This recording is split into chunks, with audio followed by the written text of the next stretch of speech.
പാലസ്തീനെ വീണ്ടും സമാധാനത്തിലേക്ക് കൊണ്ടുവരുവാനുള്ള നീക്കത്തിൽ അമേരിക്ക ഇപ്പോൾ എടുത്തിരിക്കുന്ന ഒരു തീരുമാനം പശ്ചിമേഷ്യൻ രാഷ്ട്രീയത്തിൽ വലിയ ചലനമാണ് സൃഷ്ടിച്ചിരിക്കുന്നത്.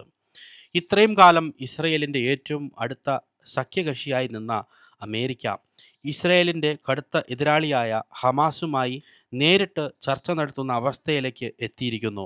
ഇത് വെറുമൊരു നയതന്ത്ര കൂടിക്കാഴ്ചയാണോ, അല്ലെങ്കിൽ ഗാസ യുദ്ധത്തിൻ്റെ സ്വഭാവം തന്നെ മാറ്റിമറിക്കാൻ പോകുന്ന ഒരു നിർണായക നീക്കമാണോ? അതിലും പ്രധാനമായി അമേരിക്കയുടെ ഈ പുതിയ നീക്കം ഇസ്രയേൽ പ്രധാനമന്ത്രി ബെഞ്ചമിൻ നെതന്യാഹുവിനെ എത്രത്തോളം സമ്മർദ്ദത്തിലാക്കും? കാരണം ഹമാസുമായി യാതൊരു തരത്തിലുള്ള രാഷ്ട്രീയ ഇടപെടലുകളും പാടില്ലെന്ന നിലപാടിലാണ് ഇതുവരെ ഇസ്രയേൽ സ്വീകരിച്ചിരുന്നത്. എന്നാൽ ഇപ്പോൾ അമേരിക്ക തന്നെ ഹമാസിൻ്റെ പ്രതിനിധികളുമായി ചർച്ച നടത്തുന്നു. അമേരിക്കൻ പ്രസിഡന്റ് ഡൊണാൾഡ് ട്രംപിൻ്റെ അടുത്ത വൃത്തത്തിൽപ്പെട്ട ജാരഡ് കുഷ്നർ ഉൾപ്പെടെയുള്ള അമേരിക്കൻ പ്രതിനിധികൾ മധ്യസ്ഥ രാജ്യങ്ങളുടെ പ്രതിനിധികളുമായി ചേർന്ന് ഗാസയുടെ ഭാവിയെക്കുറിച്ച് ചർച്ച ചെയ്യുന്നതായാണ് പുറത്തുവരുന്ന റിപ്പോർട്ടുകൾ. ഇവിടെ ശ്രദ്ധിക്കേണ്ട മറ്റൊരു കാര്യമുണ്ട്.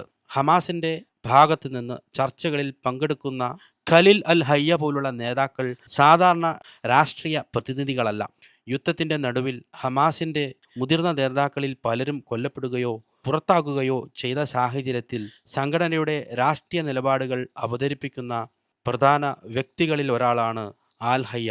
അതുകൊണ്ട് തന്നെ അമേരിക്ക അദ്ദേഹവുമായി നേരിട്ട് സംസാരിക്കുന്നു എന്ന വാർത്തയ്ക്ക് വലിയ രാഷ്ട്രീയ പ്രാധാന്യമുണ്ട്.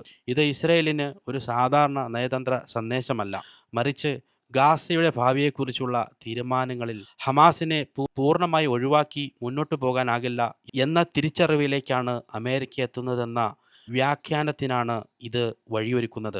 ഇവിടെയാണ് കാര്യങ്ങൾ കൂടുതൽ സങ്കീർണമാകുന്നത്. ട്രംപിൻ്റെ ഗാസ സമാധാന പദ്ധതി എന്താണ്? ഗാസയിൽ സമാധാനം കൊണ്ടുവരുന്നതിനായി അമേരിക്ക മുന്നോട്ട് വെച്ച പദ്ധതിയുടെ അടിസ്ഥാന ആശയം വളരെ ലളിതമായി പറഞ്ഞാൽ ഒരു ഘട്ടം ഘട്ടമായ രാഷ്ട്രീയ പരിവർത്തനമാണ്.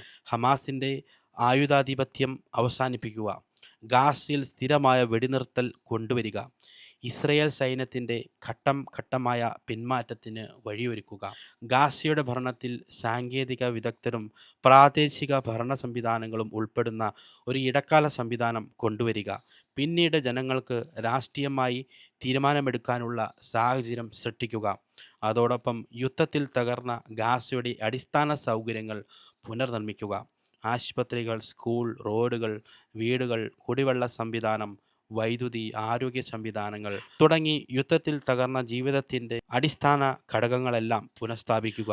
അതാണ് ഏതൊരു ഗാസ സമാധാന പദ്ധതിയുടെയും ഏറ്റവും വലിയ പരീക്ഷണം. കാരണം ഗാസയിൽ സമാധാനം എന്നത് വെറുമൊരു വെടിനിർത്തൽ കരാർ ഒപ്പിടുന്നതിലല്ല, അവിടെ മനുഷ്യർക്ക് വീണ്ടും സാധാരണ ജീവിതം സാധ്യമാക്കുക എന്നതാണ് യഥാർത്ഥ ലക്ഷ്യം. എന്നാൽ അതിനു മുന്നിൽ ഏറ്റവും വലിയ തടസ്സം ഇപ്പോഴും ഒന്ന് തന്നെയാണ്. ഹമാസ് ആദ്യം ആയുധം താഴെയിടുമോ, അതോ ഇസ്രയേൽ ആദ്യം സൈന്യത്തെ പിൻവലിക്കണമോ?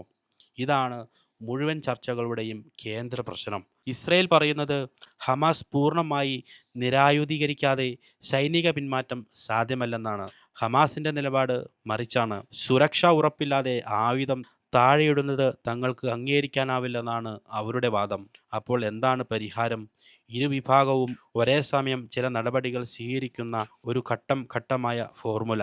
സൈനിക പിന്മാറ്റം, തടവുകാരുടെ കൈമാറ്റം, ആയുധ നിയന്ത്രണം, അന്താരാഷ്ട്ര സുരക്ഷ ഉറപ്പ്, ഇടക്കാല ഭരണ സംവിധാനം തുടങ്ങിയ കാര്യങ്ങൾ ഒരേ ചട്ടക്കൂടിനുള്ളിൽ കൊണ്ടുവരേണ്ടി വരും.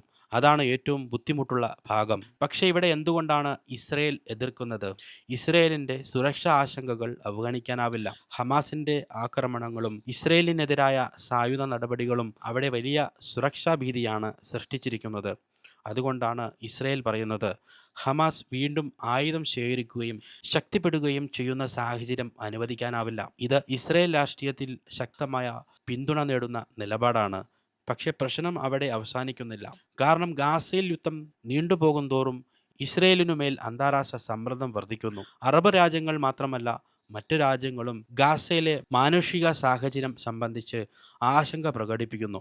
ഇസ്രയേലുമായി അടുത്ത ബന്ധമുള്ള രാജ്യങ്ങൾ പോലും ഇപ്പോൾ ഗാസയുടെ ഭാവിയെക്കുറിച്ച് കൂടുതൽ ശക്തമായ നിലപാടുകൾ സ്വീകരിക്കേണ്ട സാഹചര്യം നേരിടുകയാണ്.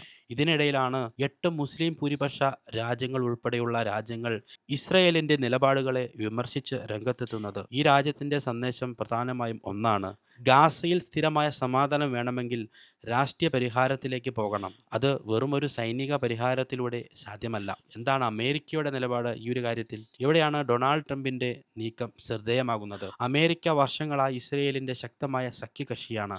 എന്നാൽ അതിനർത്ഥം ഇസ്രയേലിന്റെ ഓരോ തീരുമാനവും അമേരിക്ക അനന്തമായി പിന്തുണയ്ക്കും എന്നതല്ല. പ്രത്യേകിച്ച് ഗാസയുടെ ഭാവിയെക്കുറിച്ചുള്ള അമേരിക്കയുടെ കണക്കുകൂട്ടലുകൾ മാറിയാൽ വാഷിംഗ്ടണിന്റെ നിലപാടും മാറാം.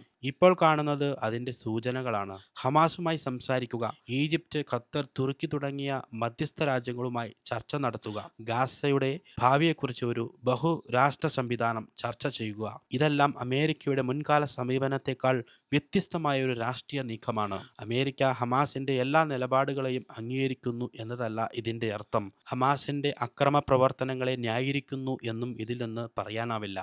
പക്ഷേ സമാധാനത്തിന്റെ ചർച്ച നടക്കണമെങ്കിൽ യുദ്ധത്തിന്റെ യാഥാർത്ഥ്യത്തിൽ സ്വാധീനമുള്ള എല്ലാ വിഭാഗങ്ങളെയും ഏതെങ്കിലും ഘട്ടത്തിൽ ചർച്ചാ മേശയിലേക്ക് കൊണ്ടുവരേണ്ടി വരും. അതാണ് അമേരിക്ക ഇപ്പോൾ തിരിച്ചറിഞ്ഞിരിക്കുന്നതെന്ന് വിലയിരുത്താം. നെതന്യാഹുവിന്റെ മുന്നിലുള്ള ഏറ്റവും വലിയ പ്രശ്നം എന്താണ്?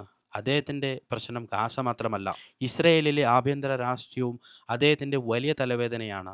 നെതന്യാഹുവിൻ്റെ ലിക്വിഡ് പാർട്ടിക്ക് ഒറ്റയ്ക്ക് അധികാരം നേടുക എളുപ്പമല്ല.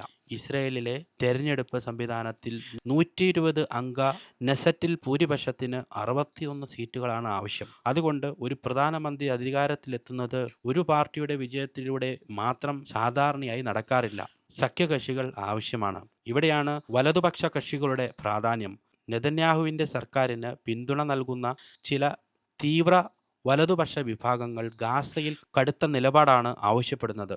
അവർക്ക് വെടിനിർത്തൽ മാത്രം മതിയാകില്ല, ഹമാസിന്റെ ശക്തി പൂർണ്ണമായി ഇല്ലാതാകണം. ഗാസയിൽ ഇസ്രയേലിന്റെ സുരക്ഷാ നിയന്ത്രണം നിലനിൽക്കണം. ചിലർ അതിനുമപ്പുറം ഗാസയെ സംബന്ധിച്ച് കൂടുതൽ കടുത്ത രാഷ്ട്രീയ ആശയങ്ങളും മുന്നോട്ട് വയ്ക്കുന്നു.